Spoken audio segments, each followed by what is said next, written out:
Hi, I'm Bobbi. I'm Jeff. And together we are East Coast Keto. We've had a lot of requests for gravy. And it's a little bit of a difficult one because if you're making a gravy for a roast or a chicken, it's different than if you're cooking for 25 people for a turkey. So we're going to walk you through, but the amount you're going to have to work on your own. We'll talk to you about building a flavor base, and then you need to be able to take that same flavor base and extend it. Yeah. Now, just working with a chicken, you can apply the same rule to a roast or a turkey or a pork roast or whatever. Now, when you're talking about gravy, you're not just thinking about gravy after your food is done. You need to build your flavors. For example, if we're working on a chicken today, before we even put the chicken in the pot, we're going to put some things in the bottom of the pot. We're going to put some garlic in there. We're going to put some onion in there. We're going to put some carrot in there. Now, if I'm doing a turkey or a roast, I'll put full pieces of carrot in. But if I'm doing something smaller, like a chicken, I'll just put in the carrot in little small pieces. Yeah, sure. You're always going to season from the very beginning. So I will put some salt and pepper in the bottom. And whatever flavors you plan on using, well, I know we're going to use some thyme today. I'll always put some thyme. So let's have a look and see what that looks like in the bottom of the pot before we put the chicken in.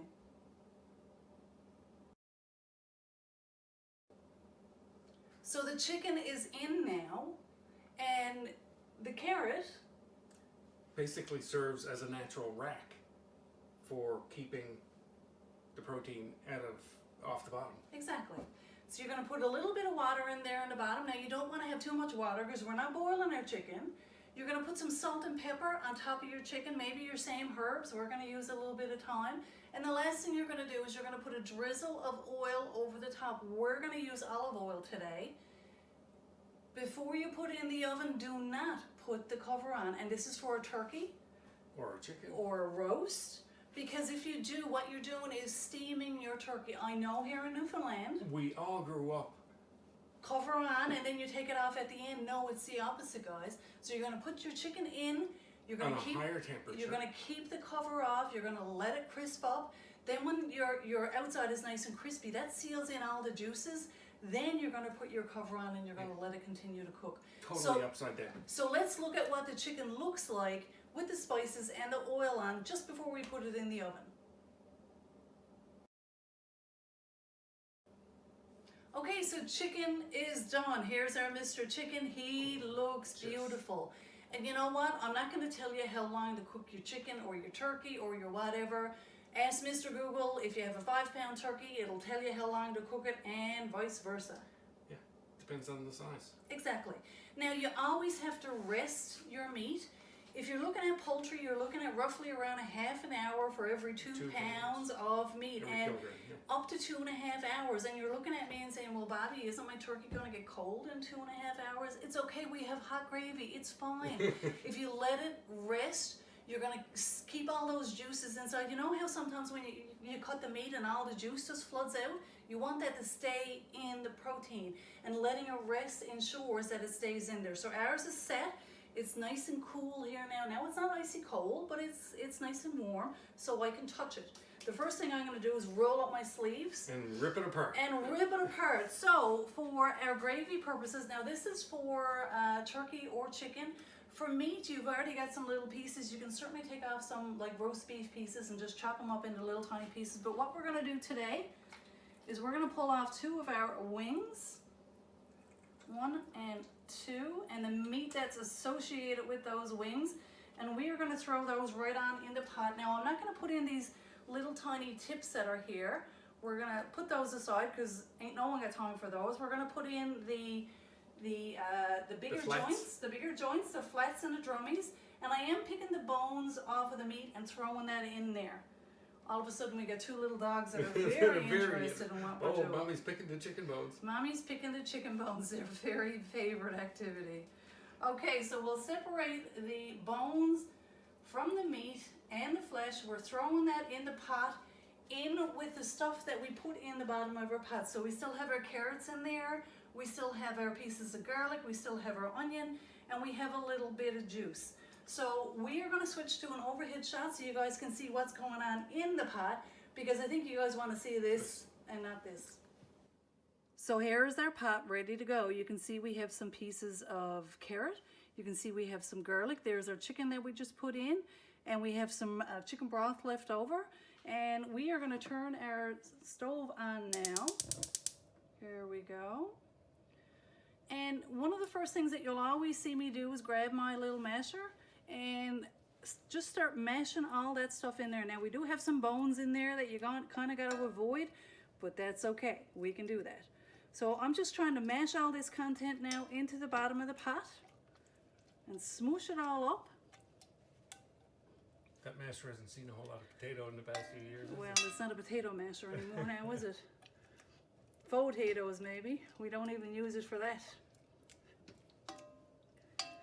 So when it comes to all this stuff in the bottom of your pot, you can either leave it there for a rustic lumpy gravy, or you can take it out. Make sure I get that garlic all mashed down. That's the good gear. That's the good gear, yeah. Get my spatula in there. So this is the first step that I'll always take with my gravy, and our chicken or our beef or whatever it is that we have is resting there. And the more you can mash this up, the better your gravy is going to taste. I think we still got a little bit of bone left in there. Let me put my finger in there and grab that out of there. Yeah, even the fat that, or the skin that was on the wings. Even the skin that was on the wings. You know, again, this is not a low-fat diet. Now we don't guzzle bacon juice, but we know that fats are going to want what is going to make us feel full, make us feel satisfied. Those bones are going to help add some collagen to the mix. Collagen is good for us. It comes from our fats and our bones. Now I'm going to get you to grab me a little tiny bit of vinegar, Jeff.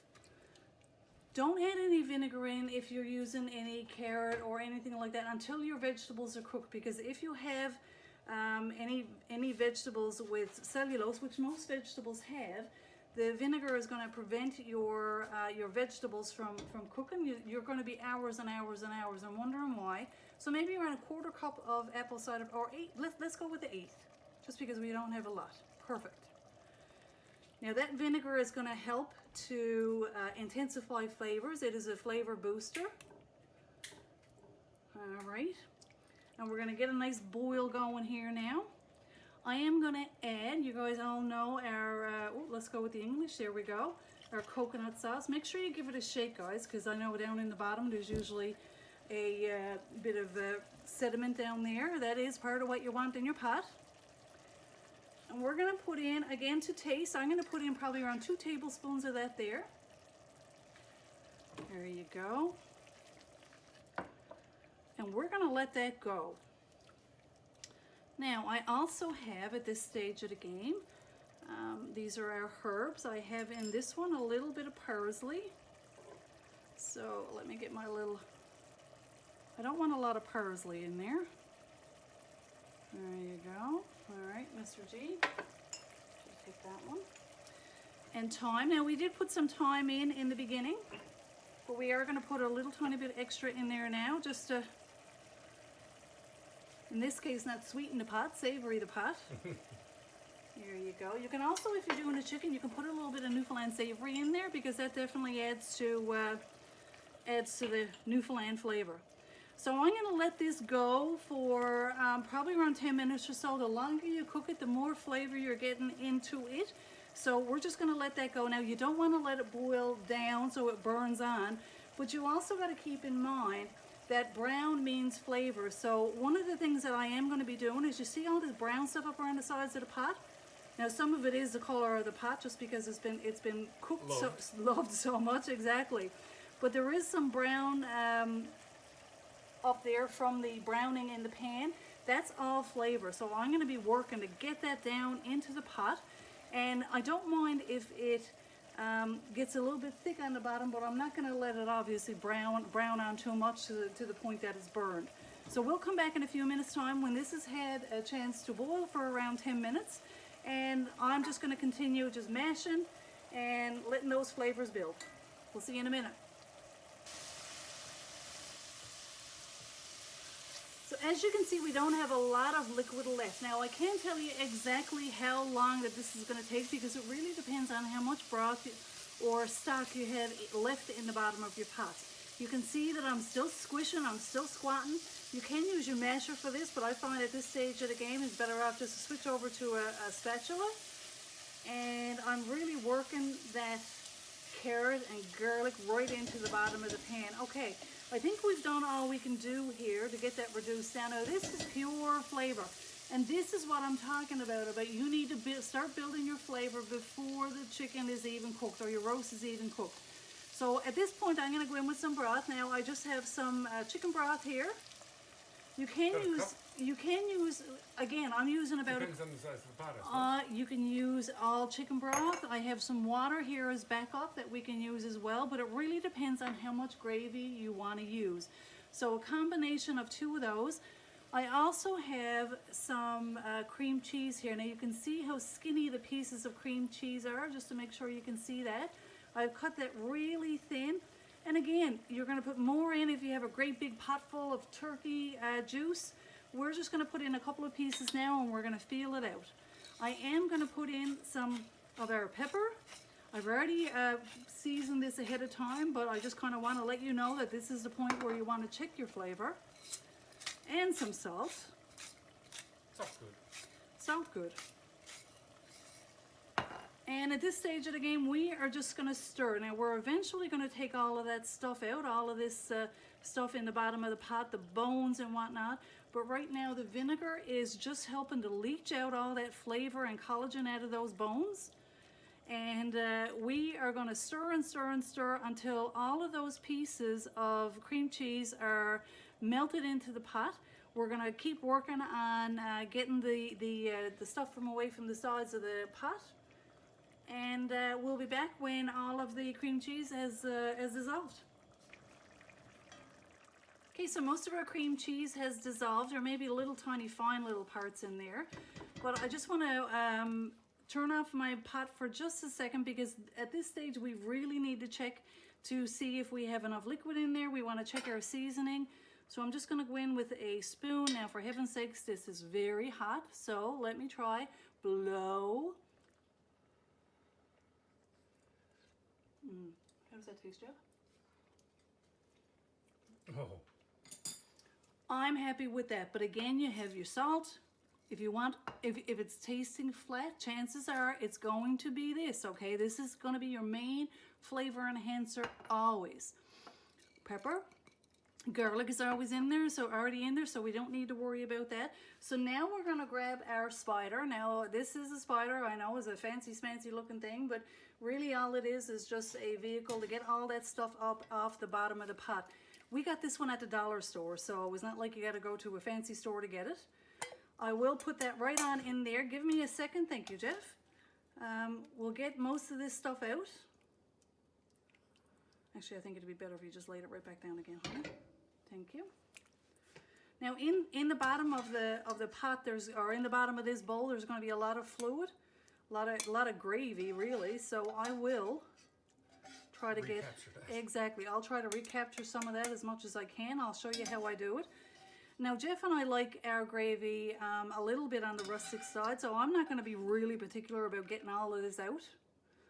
But if you have the family who's ever so particular, you know, you can even put it through a strainer or a colander or whatever. Put it in a bullet and whiz it up. Put it in a bullet. Okay, so as you can see, I still have lots of gravy left down in the bottom of that. The last thing I'm going to do, look at that.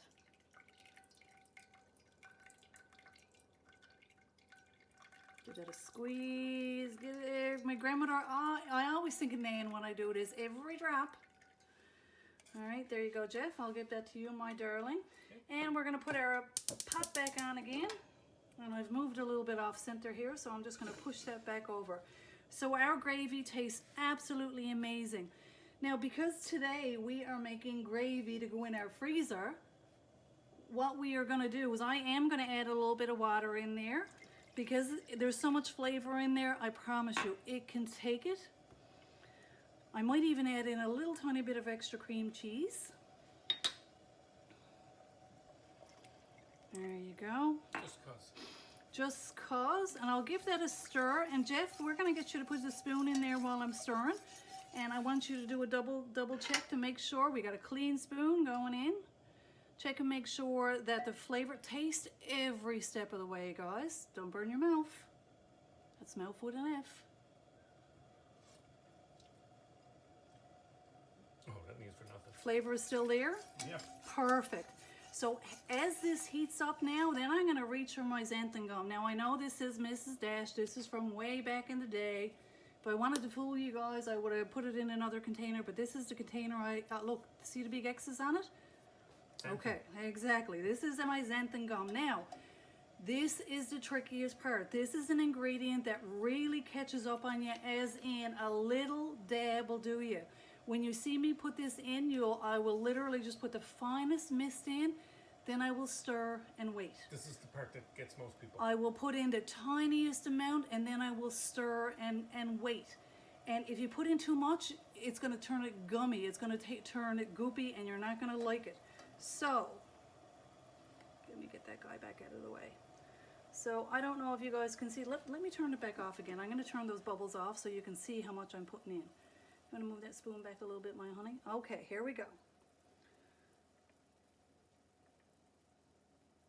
Jeff will not do this for the love nor money when it comes to the xanthan gum. So I hope you guys can see how much we're putting in here. Not very much. It's literally just the finest mist. And I'm going to stir and wait.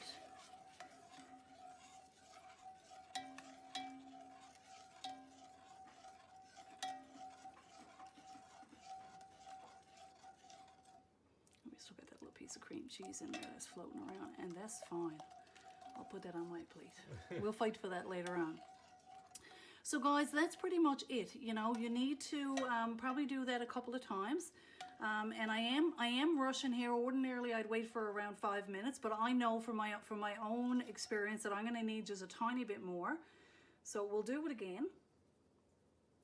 Tiniest mist. Hopefully, you guys can see how much I'm putting in there. Just a tiniest mist right across the top of it there. And then I don't know if that was even an eighth of a teaspoon. It's probably not an eighth of a teaspoon. And gravy with xanthan gum is different than gravy with flour or cornstarch or anything, because ordinarily you need to have it boiling and then. But with this one here, for my experience, it's almost better. You almost need to let it cool just a little bit to see how thick it's going to be. It looks like it's really runny here now, but I promise you it's going to thicken up. And we'll be back in a couple of minutes time when we have our gravy ready to go. And it'll be thick then. It'll be just the perfect thickness without an H. We'll see you in a minute. I wish you guys had smell-o-vision because it smells absolutely amazing here. Now to us, it's supper. Right. But it really is the best gravy, whether you're keto or not keto. Now, one last tip, do not use gravy browning. That stuff is not keto in any way. It's basically just burnt sugar. It's burnt sugar, and while brown does mean flavor, you need to get your brown in the bottom of the pot and on the sides of the pot and from this right here. So let me show you what our consistency of our gravy is like here now. Let me switch spoons here because the longer this cools, the thicker it's going to be. So I am going to, you stay right. It's still steaming. You stay right there. So we're rustic here in the house. So I'm going to pull off a couple of those wings.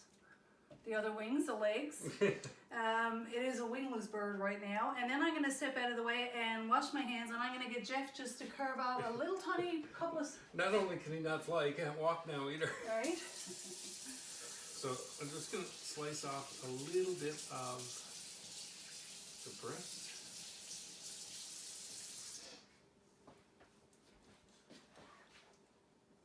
Quality knife, guys. Make sure you're getting a quality Super knife. sharp. This is my baby right here. It's the Red Spirit by F. Dick Canada.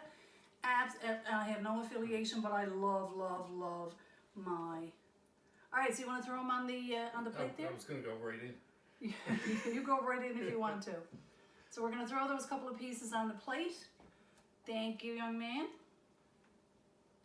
And while I'm doing this, why don't you help out our studio audience there down below with a couple of little pieces. I'll let you grab a couple of pieces. Okay, you can grab it from there. Leave a girl hanging.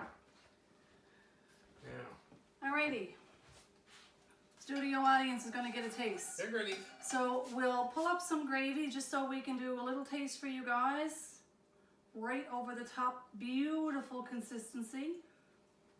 And this is why when we stopped adding xanthan gum, it was still very liquid. Now you're going to take a knife. Face and eyes into it, he is. We're waiting all day. Go for it. Oh, thank you.